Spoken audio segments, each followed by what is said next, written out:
Inside the Birds is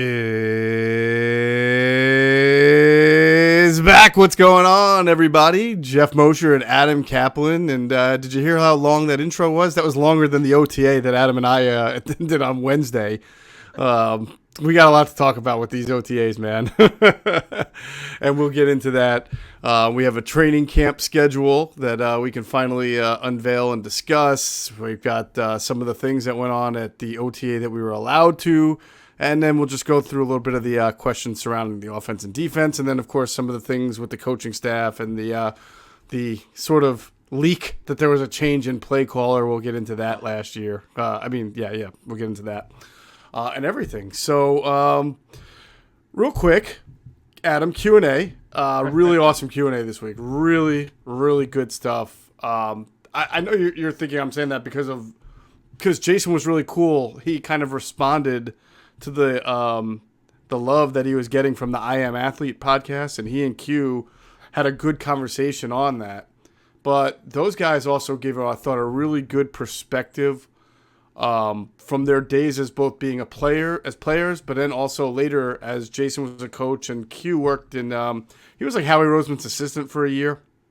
So they both got to know Julian Lurie a little bit firsthand, and then also experience in their own ways how analytics is a part of the department in front and how it's grown over the last 5 to 10 years, ever since Joe Banner, of course, brought it on way back when.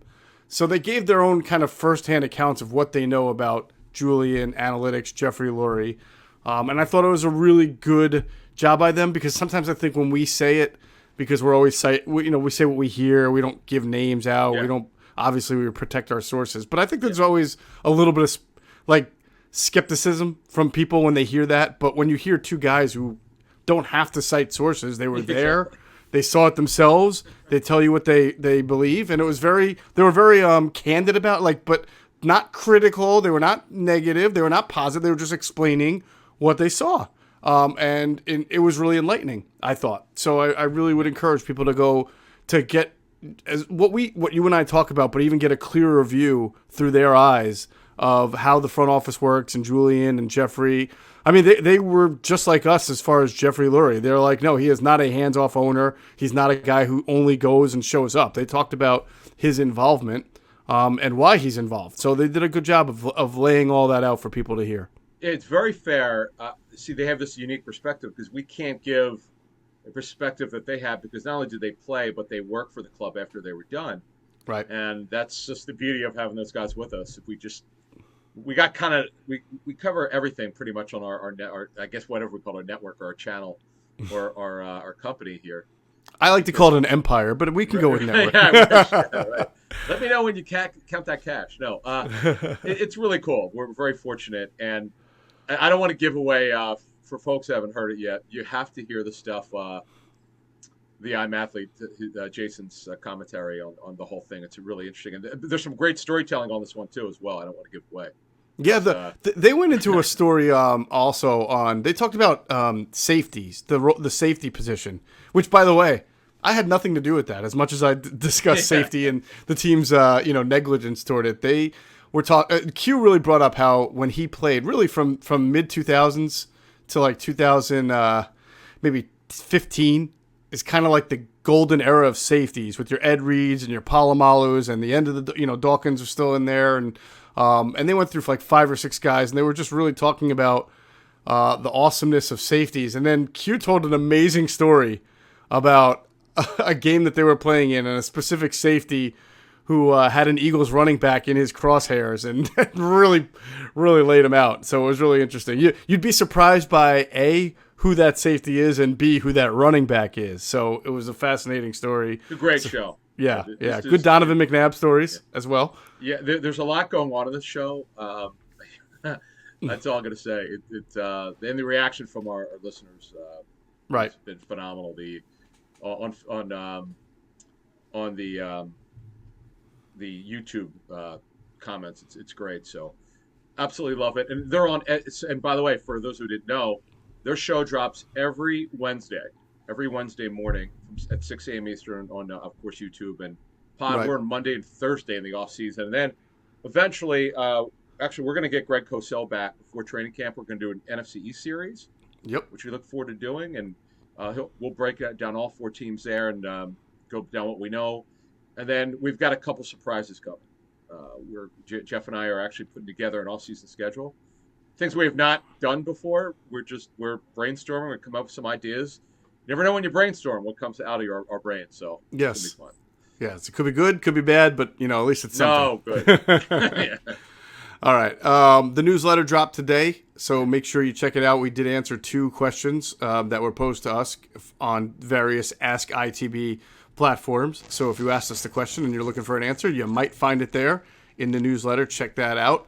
And everything else. We got some videos up there for people to see, interactive, and some story links. So please continue to subscribe to the newsletter and let everybody know about the newsletter as it continues to we keep adding to it each week.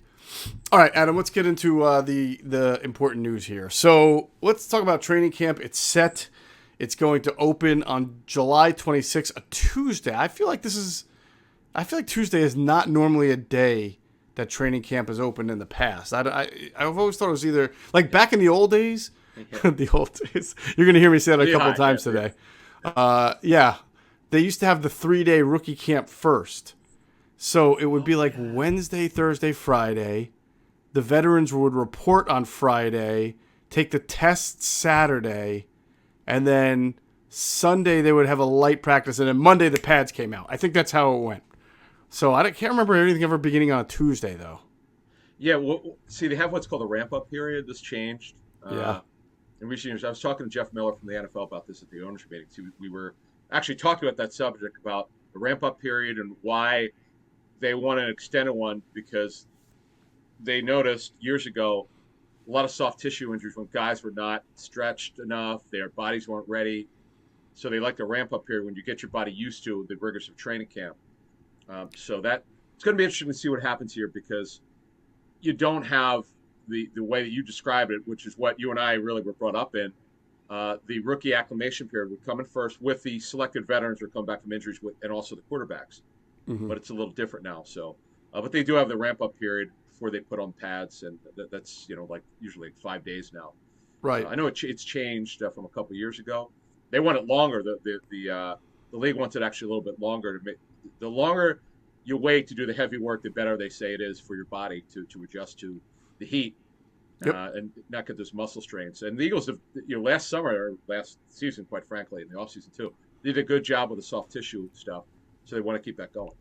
Yeah, I want to actually talk about that, because I think that's a really good idea. I think that it always seemed a little strange to me that, again, the veterans report on a Friday or whatever, take the test the next morning, have one light practice, and then the next day, Big Red's got them out there just banging bodies and pads and 2-a-days in the heat. And then really the day after that wasn't much lighter. And it wasn't long before Rick Burkholder got like 60% of the starting lineup working with him. All those quote unquote injured guys who just were tired of getting banged on so early, right? But so I definitely think the ramp up is smart. I think it makes sense physiologically as you increase the volume a little bit incrementally. You get your body ready for it, because especially now they're gone.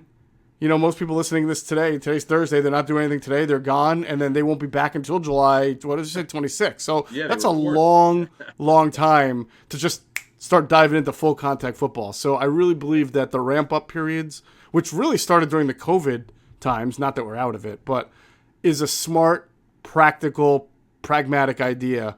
And I just want to say that a lot, because I've agreed with many of the changes, like even going from Lehigh to NovaCare. They have so much equipment. They're so much now data driven and computer driven, and it was, lugging everything back and forth wasn't worth it to them. So I never complained about, I've always said I loved going to Lehigh and being there, and I thought it was special for the fans, but I understood the changing times of staying at the NovaCare complex. I understood a lot of things, and I'm setting this up to say there's going to be something we talk about today that I'm not there. I'm going to be it's going to be the first time in my life the get off my lawn moment as a reporter, where I say, I think you've now crossed the line to, I don't even understand what this is all about. but we'll get there when we get there. Training camp will open July 26th. And then, of course, Adam, there's one... Well, they report then, right? Yeah, they'll report then. There's one public practice this year at the link, which is the August 8th, I think it was? Yeah, August 7th, night, right. Yeah, Sunday night, August 7th. And the tickets went on sale earlier this week. I think it was Tuesday.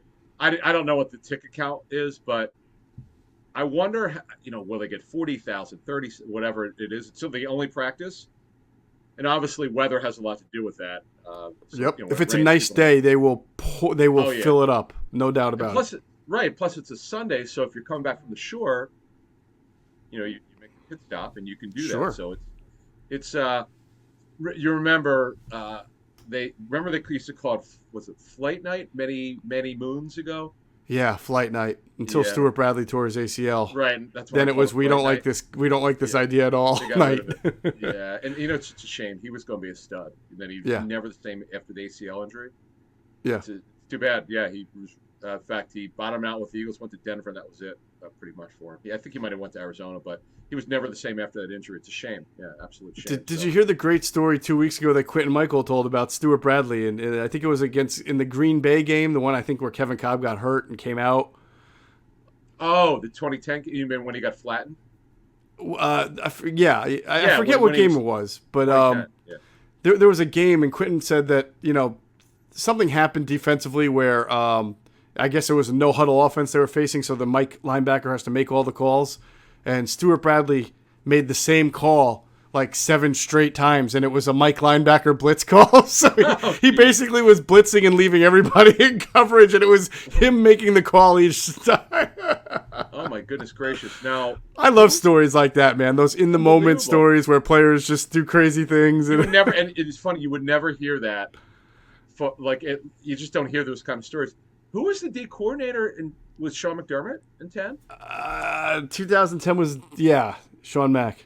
Yeah, I figured it was. No, it was Juan. I'm sorry, it was Juan in 2010. But wasn't Juan coming to lock at 11? Or did he? You're right. I'm sorry. You're right. It became Juan after they fired Sean and then couldn't find anybody because they had hired Washburn. Right. It was Sean McDermott. That timing was ridiculous. That the whole thing was just of Sean and then.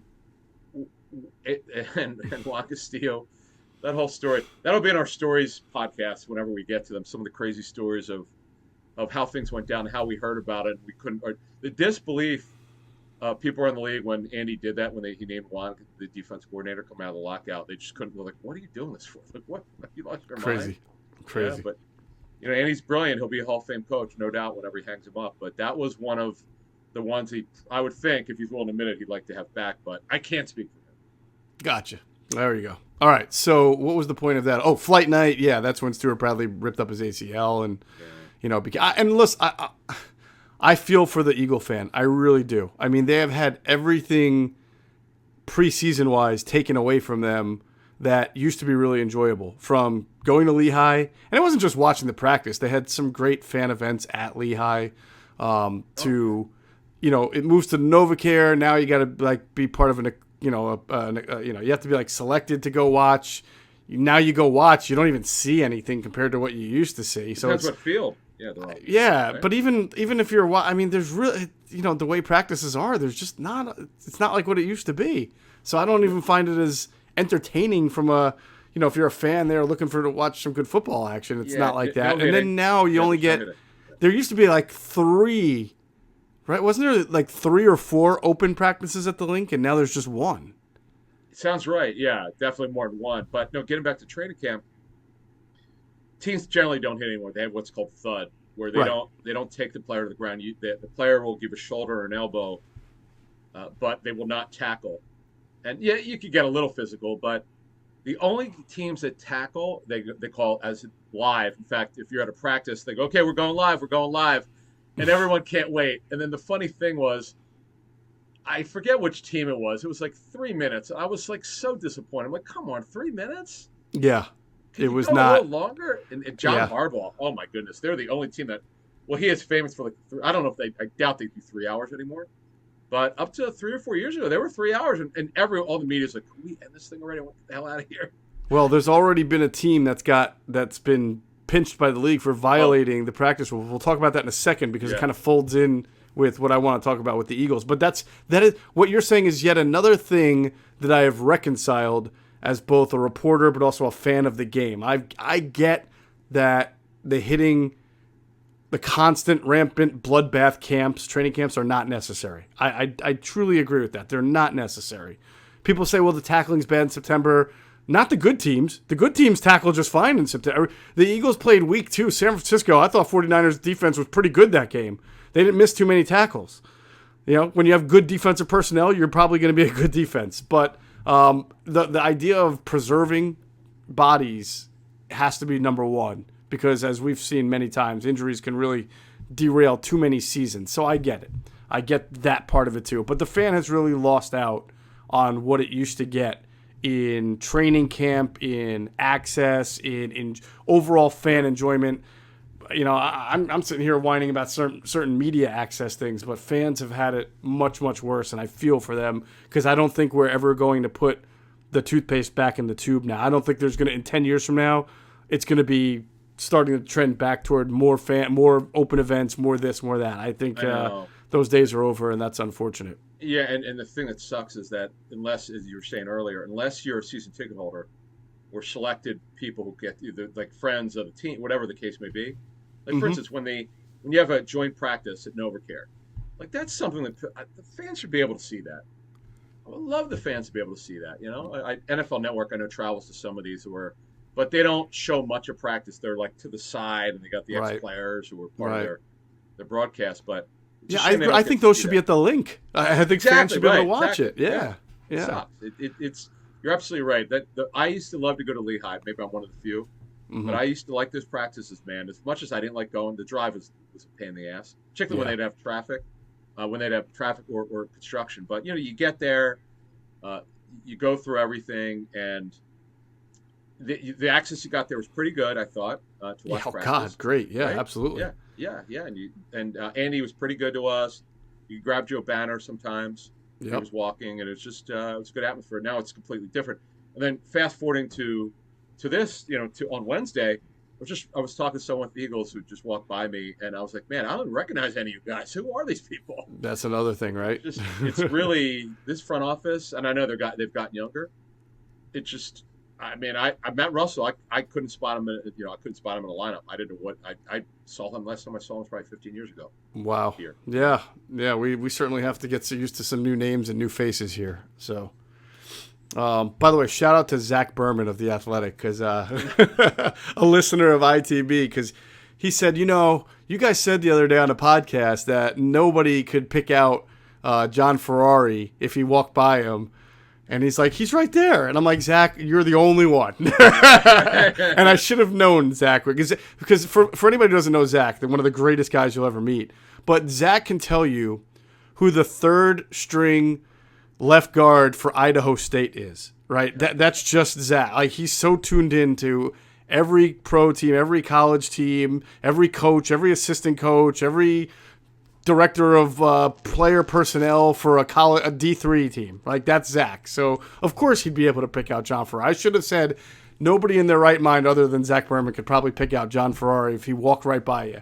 Well, see, he was wearing a hat, and it's funny because he's the big rules guy. He's like the rules expert. Yeah. Of their football operations group. Ferrari, right? Yeah, John Ferrari. So it's just funny. Like he was standing alone.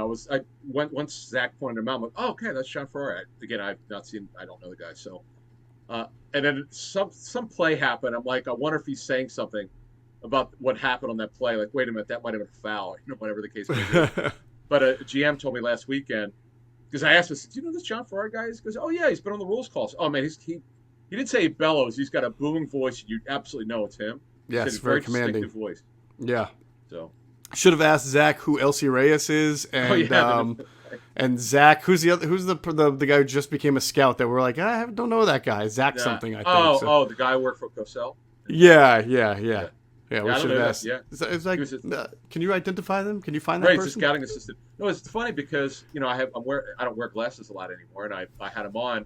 Uh-huh. So I saw. Oh yeah, we should mention this. So for those of you old heads like me who were up here, you might remember number 55, Franklin Master was at practice. Oh yeah, I was going to get to that. There were a couple of celebrity sightings at that Yeah, practice. yeah. We weren't there, but we heard through the grapevine Vic Fangio was at practice this week. Hmm. Yeah, so he was spotted. Jaws was there. Dick Vermeil, who's going to the Hall of Fame. Yep. Yeah, What would be so the Fangio connection? Anybody from Chicago or Denver or San Francisco that no, he's I don't know. close with? No, no, no. Maybe he knows. Maybe knows people in the front office. But remember, he's from like Wilkes-Barre, that area. Oh, I forgot about that. He is a Wilkes-Barre. He's a Yeah, NEPA so guy. maybe he was. That's right. Yeah, yeah. So great coach. People we know who've worked with him before with Chicago thought he was a savant in terms of the defense. Obviously, Yeah. Offense, different story, but Right. great coach and one of the best defensive coordinators in NFL history, and someone who worked for the Philadelphia Stars. I forgot about that. That's right. Along with, didn't Tom Coughlin work for the Stars? He might have been a receivers coach. That one I have to look up. I think he did. Yeah, I think we probably talked about this a year or two ago. Yeah. That staff Yeah. of Carl Peterson Yep. and Terry Bradway. In fact, I've talked to Terry about that staff. It was just, and I'm a former season ticket holder of the Stars when I was in high school. Nice. You just can't believe how good that football was. Like, this is a supposed minor league, but Calvin Bryant, Irv Eatman, the late Sam Mills. I mean, you just go through the on and on and on, and that list. And Scott Fitzke, I think, who I met at Ron Jaworski's charity event some years ago. But yeah, so it was good to be there on Wednesday, and the weather was perfect. It was an hour and 20-minute practice, if that. But that's the way it is right now. All right, so let's get into that. I want to talk about this. First, I want to tell everybody that we've got a new partner. It's one that we've been wanting for a long time now. Freestone Farms CBD. It's our favorite CBD brand because they farm it themselves with all organic inputs, and they offer you some education on what they grow and how they grow it to make the best quality products on the market. Look, we've tried a lot of different brands, but honestly, Freedom Farms CBD has been amazing. We personally like using it after workouts to help with the regular post-workout feel and before bed, as we've been sleeping much better at night. And what's even more exciting, our friends at Freestone Farms just unveiled an all-new strain menu with some supremely good CBD at prices you'll love. Check out FreestoneFarmsCBD.com. FreestoneFarmsCBD.com, and you'll find it all there. Trust me, this menu is something you absolutely have to check out with strains like their insane tropical tasting Bayox that clocks in at a chart-topping 24.1%, and Super CBD, which is half Hindu Kush and 21%. The genetics these guys use just don't get any better. They also grow all their premium hemp flower in the Garden State, that's New Jersey, with all organic inputs and IPM. There's absolutely nothing synthetic from farm to jar. After harvest, they carefully preserve all the plant compounds with a perfect 3-month cure. Just one look or smell is enough to know it's CBD done right, and that this is a product that's great for anyone looking to take a natural approach to everything we put in our bodies. On top of that, you just use promo code ITB for 20% off at checkout. That is promo code ITB at checkout on FreestoneFarmsCBD.com. All right, big up to Freestone Farms there. All right, so my get off the lawn moment. we go to, it's, you didn't make it to the first open practice either, right? I had a scheduling conflict. No. Yeah, so there's only 2. That's like my first beef, because back in the day, now I sound really old, you had to open up like one practice to the media for every 3 practices you were going to have, 3 mandatory, right? But they just did away. The Eagles themselves basically negotiated with players, none of them will be mandatory. We're just not going to call them mandatory. And so they only wound up having 2 open practices to the media. We both missed the first one.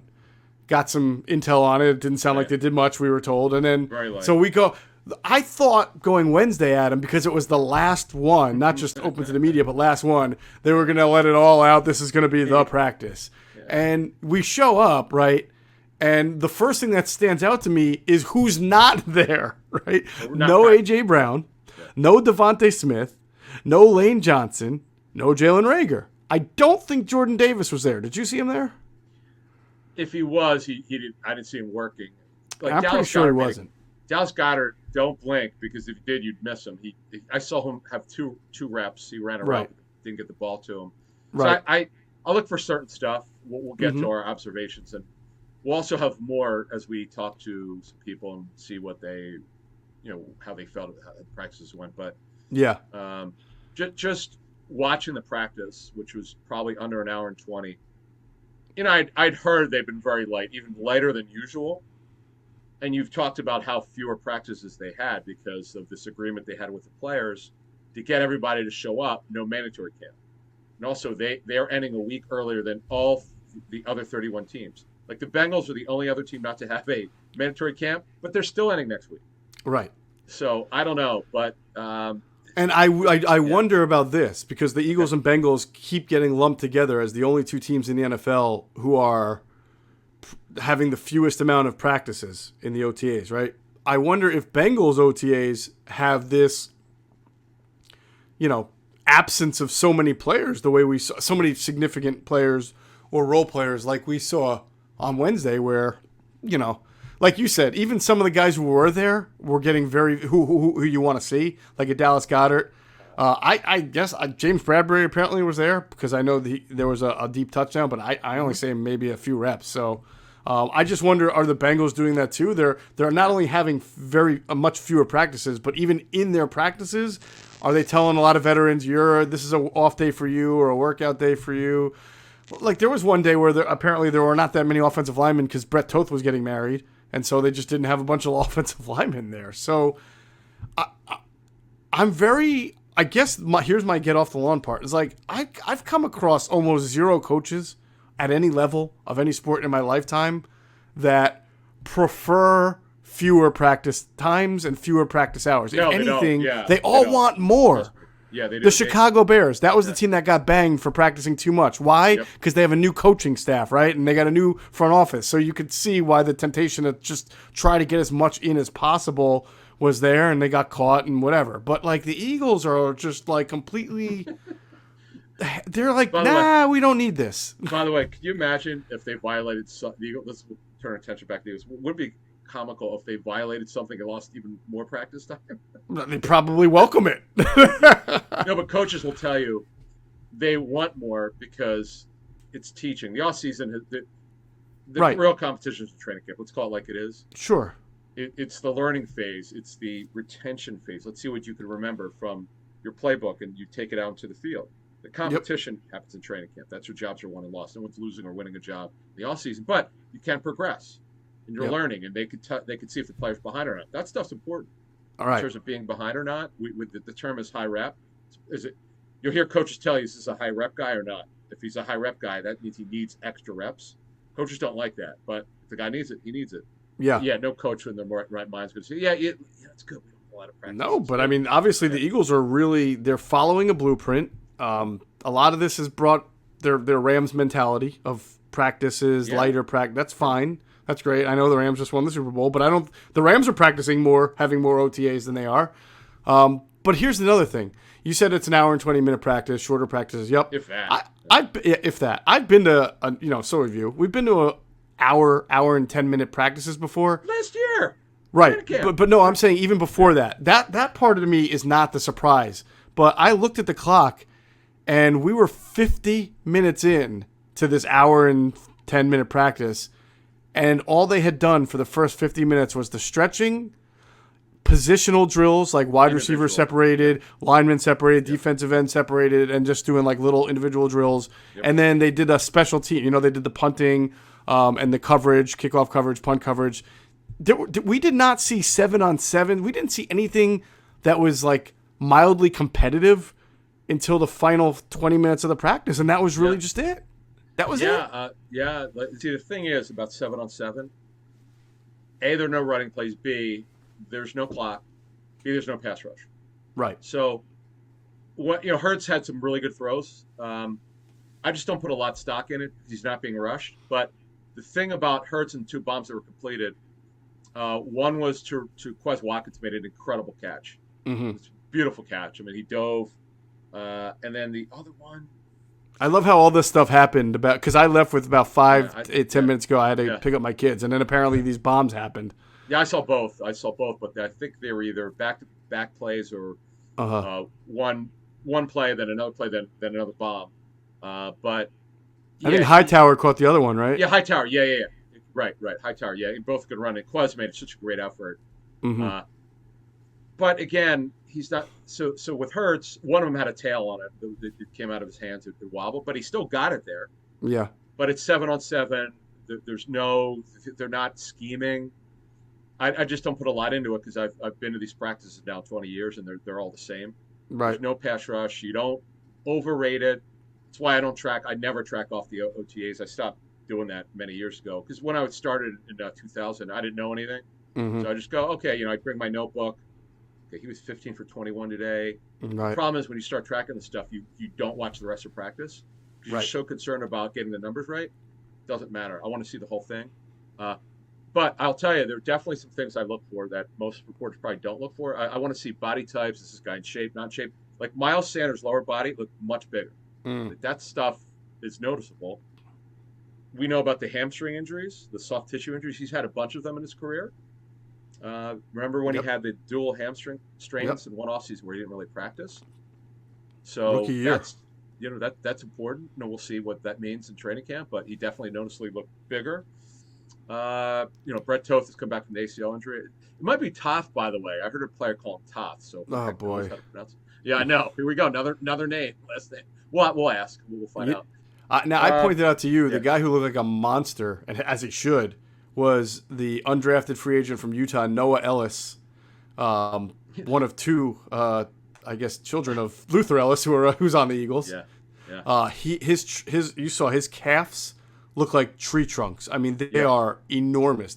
He's like 350 pounds, I think, and he's huge. He's enormous.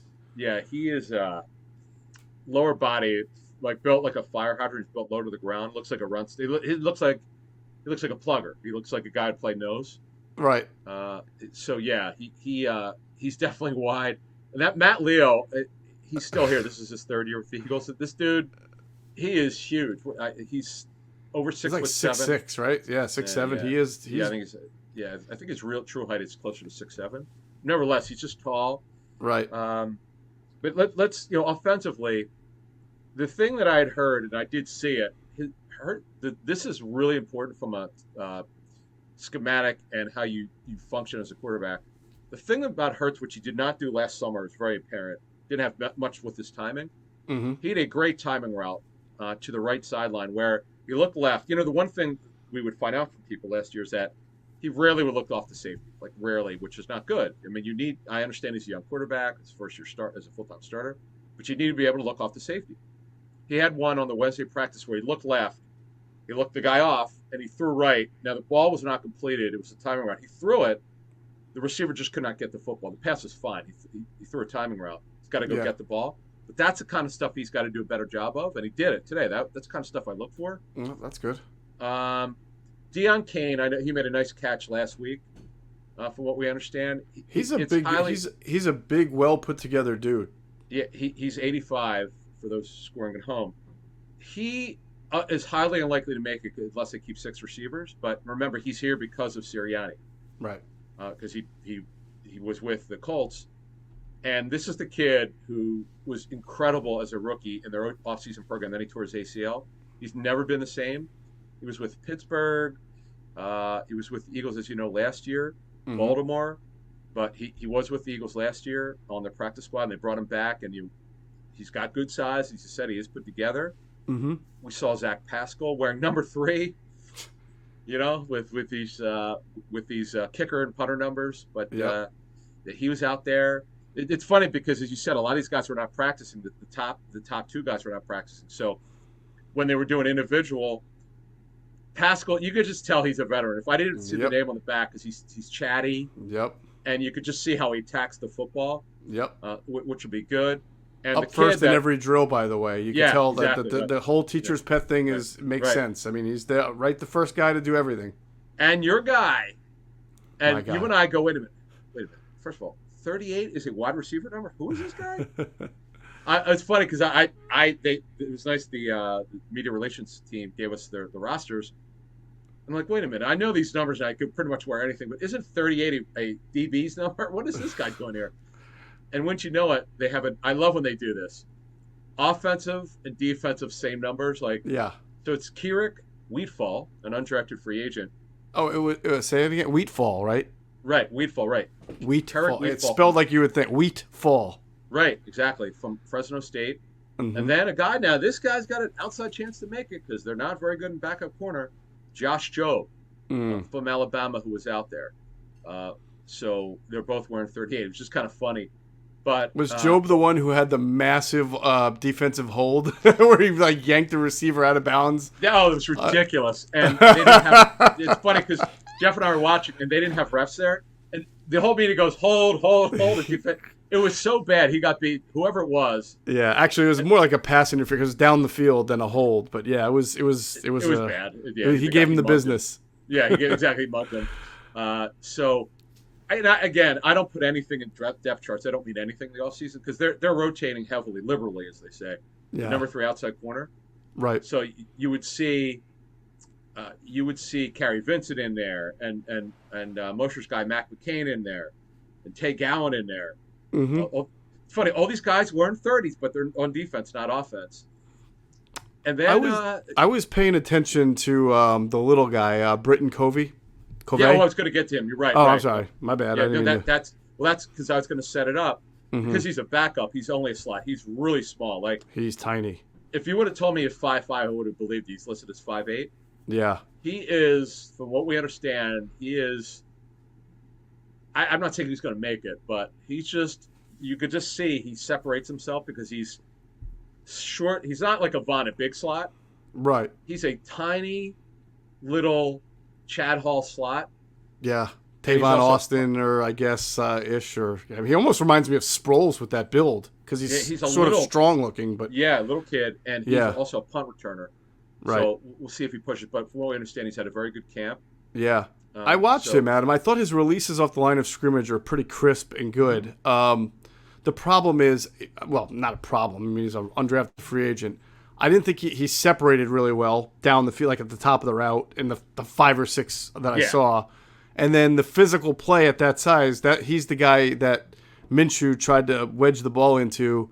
And then Kaiser White kind of just a little bit of contact. The ball popped up and then Davion Taylor snagged it out of midair and started returning it like an interception. Davion Taylor looks also bigger physically. Yes, he did. I thought so too. Because they're wearing shorts and jerseys. They're not wearing pads or anything. So they look... Because sometimes guys look a lot smaller when they're not wearing, all the equipment. But he did look thicker, so we'll see. Because he's, as we all know, he's had a lot of injuries. What I found interesting, if not all of them, they look like most of the starting secondary was out there. Even with Devontae Smith and Brown not practicing, because I saw Harris out there, Epps, Bradbury, Vontae Maddox. I didn't notice Slay. I wasn't looking for him. So if you saw him, let me know. I saw Slay out there. I did not see. See, I saw Epps in practice, but every time I looked up, I felt like it was Wallace and Harris sort of back there and not Epps. So, I mean, again, don't make anything of this. I'm just saying. Yeah, he might have been doing individual, right? I don't know. But they're rolling guys in and out. Right. Nakobe Dean, who's been lining up with deep backups, that's just because he's a rookie and he needs to learn the defense first. So, we can't because they can't do anything. They're only doing 7-on-7s. They're not running a real defense, so we can't even say, okay, this is what, like, we saw last summer. We saw the overhang defensive player. We saw certain things we would see in the regular season, which were tells. You and I were there to see it. We made notes of that, but here there's no notes because they're not scheming. They're not doing anything like that. They're only doing 7-on-7. Right. Let me ask you a question. Do you remember when Andy Reid was here, maybe even Doug Peterson? I know they did 9-on-7 back then. Yes. Back in the day, yes. They would do 9-on-7s. Yeah. Right. So I don't know. I didn't see any. Again, we've got such little access to these practices, but other than that, Isaac Seumalo talked about coming back. He talked this week about the come back to the Liz Frank injury and the couple surgeries he's had, and the challenge of going to right guard. Yeah, it's a challenge because he's not played there for the Eagles, and then also he's coming off this Liz Frank with the 2 surgeries that he had to have on the feet, and then of course I wonder if in the back of his mind he sees the writing on the wall. He knows that Jack Driscoll is also kind of battling it out there. The coach likes Driscoll a lot. I just wonder what his mindset is right now.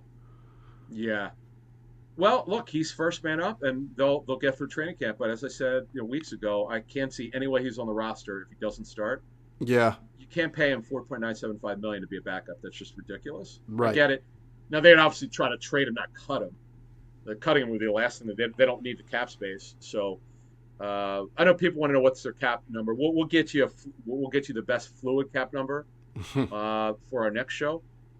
But because they got a cap rebate, with the post Q1 designations, we'll kind of ballpark what it is. But overall, I'll tell you what. The other thing about Hurts, I should say before we move on, is just around the team. The players are saying it, but his confidence level. This is the kind of the note that I made from our sources. The confidence level he has in this offense in year two. He's not thinking as much. When you and I were there last summer, he didn't have a good training camp. I'm just telling you, he didn't have a very good training camp last year. It was very up and down. Very up good and days down. and bad days, but he was sort of trying to learn on the job, and this was a new offense. He had another one where he had to learn that wasn't back-to-back years that he was in it. Now he's in this one back-to-back, and he seems more confident. Just calling plays in the huddle around the players. That's what we've heard. Everybody around him has said that he's so much more confident. Now, again, with him, it's mechanics. You'd made a comment when you and I were standing there about him not bailing the pocket, which is something he tended to do last season. Yeah. Hang in there. And 7-7, for goodness sake. But what would happen is, in this practice on Wednesday, there were some times because he was playing with mostly backups that the guys weren't getting open. Then he would break the pocket, which you could understand. Yeah, I still thought, in 7-on-7s, and when you know that your objective is to continue to work on being a pocket passer, and there's no sacks, and they're not even blowing a whistle after 5 or 6, I would have just liked to have seen. There's no wide receiver who is in a training camp who can't get open after 5 or 6 seconds. I mean, it's the rules.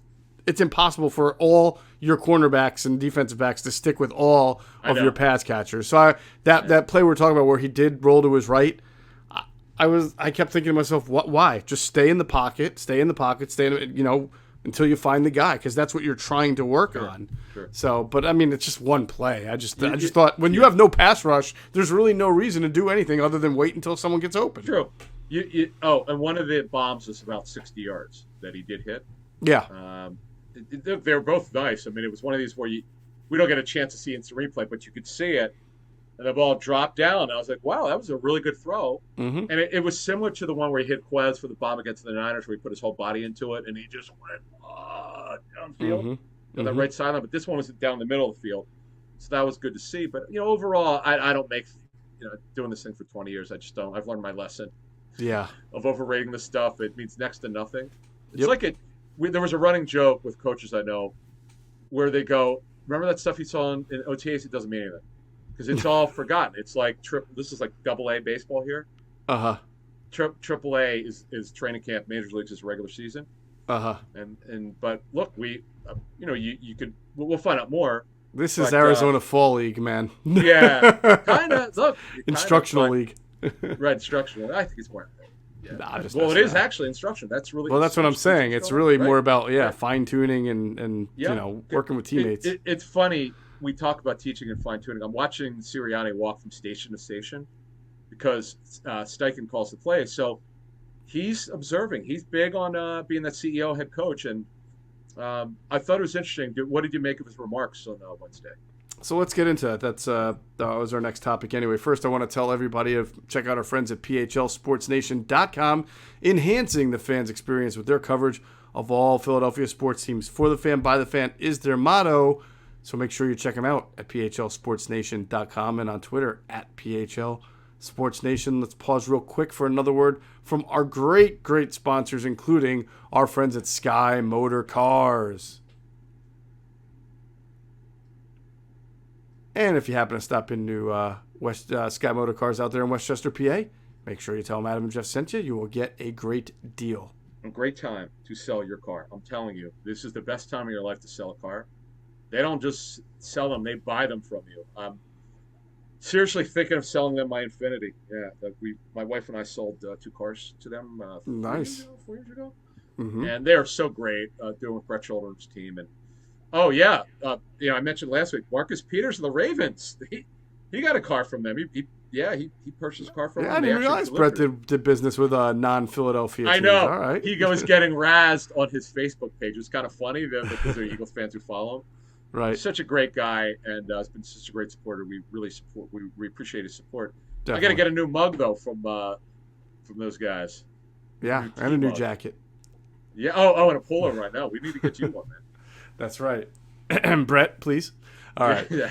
So what did I make of the comments that Nick Sirianni said Shane Steichen had been calling plays the second half of last year?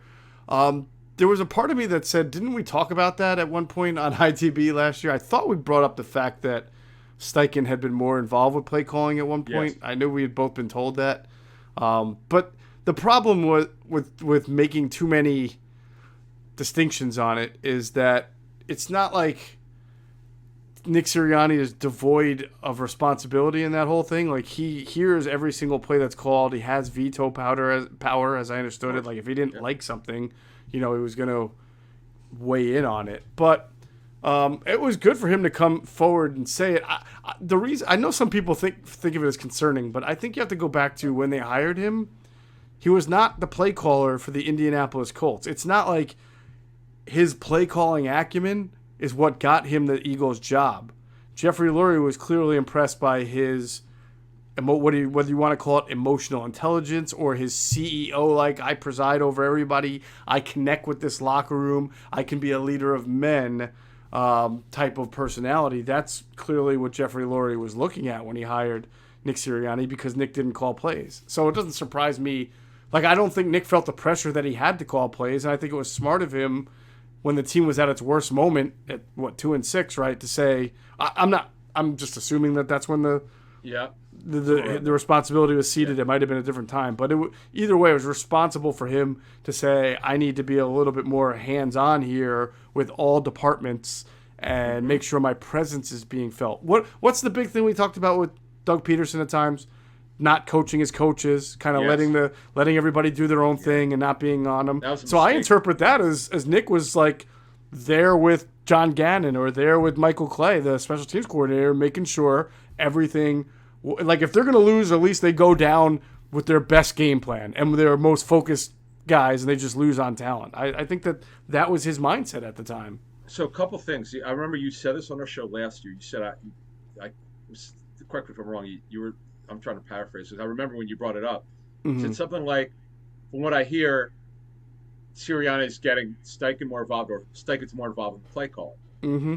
And my read on it then was exactly the way you just talked about it, but I'll add a little bit. I think what happened was it was the record.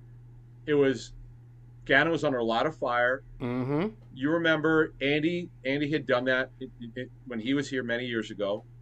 And obviously it was the Juan Castillo stuff, unfortunately, where he would hand off to Marty Morningweg. And the other point was, remember Joe Banner came on our show.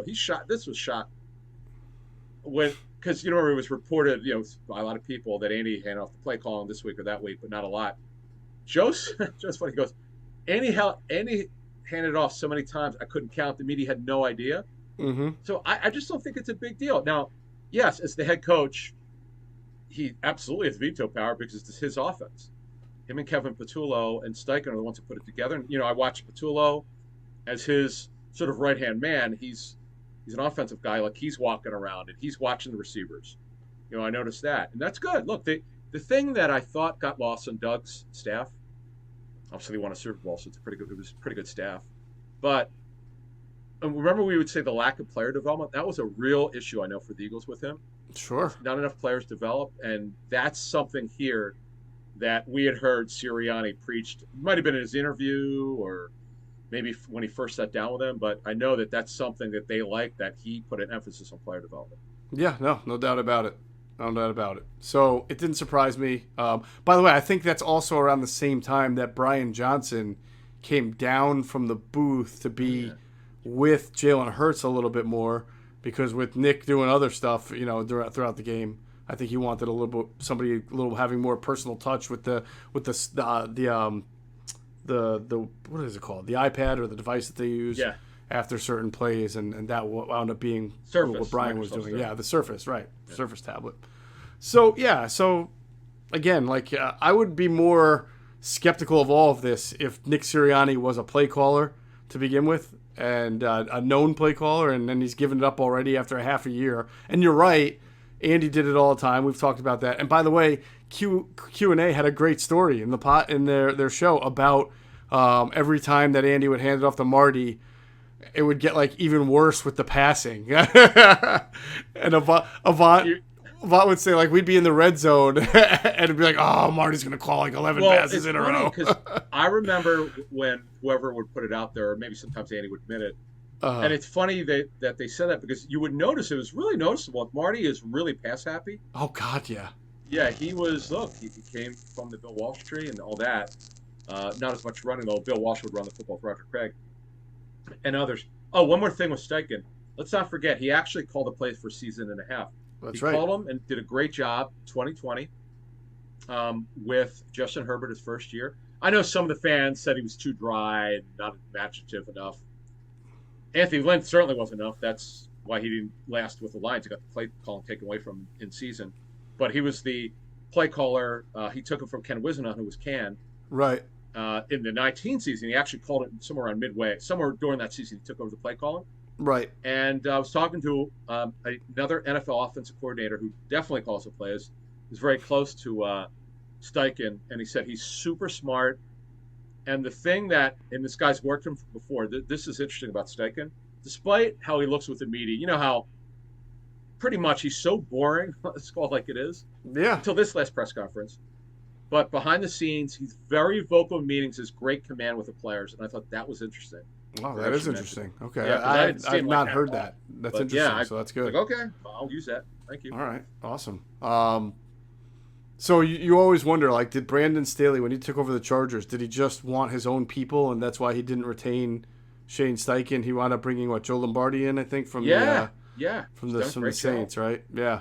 Yeah, well, what's interesting about Joe Lombardi with the Lions, he got fired in his first season, and he did not do very well. There's a long story with that one, but he recovered nicely and did a phenomenal job. Austin Eckler had he almost had 20 touchdowns. It was crazy. For fantasy. Yeah. Where is this coming from this little guy? But no, Steichen has done a good job, and I'm so interested to see, because you don't see this in OTAs as much. But what do they do with Kenny Gainwell? Yeah, he caught a certain amount of balls, but I want to see the explosives, as coaches call it. Yep. I want to see what they do to expand with the play calling with Hurts and what he's comfortable at, which Steichen talked about, he was asked about. And what do they do now with A.J. Brown? And because A.J. Brown's really not a 9-route runner. He's a in-break era 7 route guy over the middle. And how do they do it? And how they expand, and how Quez Watkins is going to use now that he's not a starter, because this guy could flat out fly. Right. And just look, the NFL's best offensive line, which has got some depth. This offense could be really, really interesting this season, and clearly much better than last season, if they could get everybody on the same page and get the quarterback to be more accurate and see the field better. If they do that, look out. By the way, I don't believe that Carson Strong got any reps in those 7-on-7s. I thought it was just Hurts and Minshew, right? Yeah, I didn't see. Minshew made some really good timing throws, by the way. He definitely looks off the safety. Oh, yeah. He sees the field really well. But Hurts, you could tell, has a little bit more juice in his arm. Yeah, Reed Sinnett I saw out there in an individual. I didn't see. No, I saw Carson. No, I'm not 100% I saw Carson Strong out there, but I didn't see him. Yeah, but just not doing anything in the 7-on-7s. Yeah. I wouldn't have do it, but yeah, interesting stuff. Anything else? Anything somebody said that kind of surprised you? Seumalo obviously talked about fighting for right guard and everything like that. Anything else stand out? Not really. I mean, we may go through in our next show more on Sirianni about what he said, but I wanted to make sure we talked about the play calling stuff, because I have a lot of respect for him to do that. Because think about it, right? He didn't want to run the ball like that.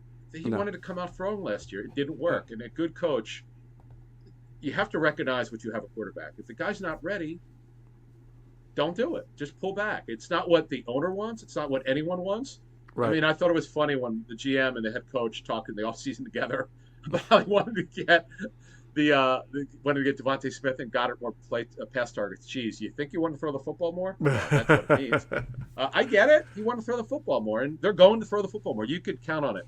I don't know if it's going to be 34.5 attempts per game for 6 games like they had last season. But it'll definitely be over 30. He ended the season, I think, at 28-8 for the. What did he play? 60. Yeah, I know he missed at least 2 games. Yeah. Whatever it was, he averaged only 28.8 attempts, which is bottom 10. That ain't gonna work with this organization. So, and when you make this trade for AJ Brown, $25 million a year, you're gonna throw the football. Would have been nice to see him have the ability to throw the football to AJ Brown on Wednesday, but I guess that was not meant to be. I was bummed. I was bummed. I was like you. Expecting a lot on Wednesday. Am I crazy about this? Am I a little? I mean, do you think I'm a little too extreme here, thinking like this? I'm just almost shocked by how little they're doing.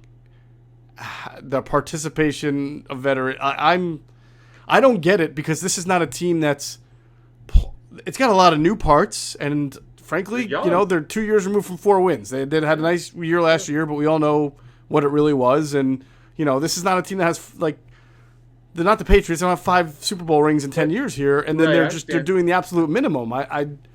That surprises me, and I don't normally that's not my style to start criticizing. Oh, this is terrible. They're not getting any play. But I was surprised. I'm really flabbergasted. Science, it's sports science.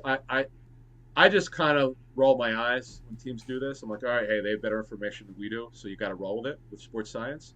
Yeah, and they get their players rested, but you better win. And the Rams, I've been to their camp since McVay's gone there. They're usually 90 minutes, rarely over that, and they're very crisp and quick and very professional.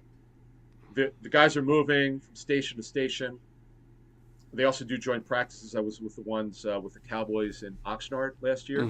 They get it going on, and you can't look. The best injury rate of any NFL team for the last 3 seasons. It's really by far, they're number 1, and no one's even close. The Rams, right? Yeah, it's true. Remarkable. And Ted Rath is the guy who came from there, so there's a reason why they hired. Say what you want about the Eagles, and I sometimes I go, they seem to be knowing what they're doing, but we'll see. You're not going to know until the season starts. There's no way to know if it's going to work, because this is really extreme. Seems maybe we'll ask, are they actually practicing less than last year? Sure seems like that. Right. See, that's what I'm wondering. Because I haven't been to a Rams OTA. It's it's not the time. Again, I'm used to the time. It's what they're doing within that time, which was virtually nothing. I mean, positional drills is that's a great way to warm up. That's what the positional drills are for. You're warming up. You had the running backs doing that thing where they try to yank the ball. They get the balls attached to a lever, and they're trying to yank it out. Glove. Yeah, I all that stuff has been done before. I just don't remember that being 60% of the practice. You remember the fly swatters with Chip. Right, but again, that was that was a quick drill, and at least you're throwing the ball in that drill. But what was that? Because Michael Vick was only 6 foot even. Yeah, and it would just make me laugh, because they would have these giant folks. They have these giant netted fly swatters. What were they, 5 feet tall or something? They were, they looked like enormous snowshoes or fly swatters attached to the person's backpack and that would go over their heads. Right. Yeah. Right. Oh, that's right. So that's how people moved it. They would strap on the backpack with these enormous things, and they would move left and they would move right. And Vic would have to move because he couldn't see over the fly swatter. And then in this one on Wednesday, so they'd have a giant boxing glove, and TJ Pagnetti, Ryan Paganetti's brother, the Jaguars. Yep. He was the one with the boxing glove, and then what did he say? What did Sirianni say? He says, "I'll pay him $1,000 if he could get it out of Miles Sanders' grip." Right. Yeah. Remember that Boston Scott was up after him. Yep. And they tried, because Miles has had a little thumb problem every now and then. Right. But it was interesting. So that's our overview of the 1 hour and 18.5 minute practice. All right, we've got some interesting podcasts coming up in the near future. We're going to do some roster reviews. We're going to do some Ask ITBs. You mentioned we're going to get Greg Cosell on and do NFC East Outlook pod. So hang with us. We got some really good content coming with you over the next few weeks as we try to make your long summer and your transition to training camp, which is gosh, like it is 7. I sound like Doug Peterson. Gosh, it's about 7 or 8 weeks away. We're going to fill it with great content for you. So hang with us here at ITB. That's going to do it for this episode of ITB, the leading podcast in Eagles Intel. Thanks, as always, to our producer, Tyler Strasser, doing a great job taking over for Hunter. And thank you, as always, for flying with us inside the bird.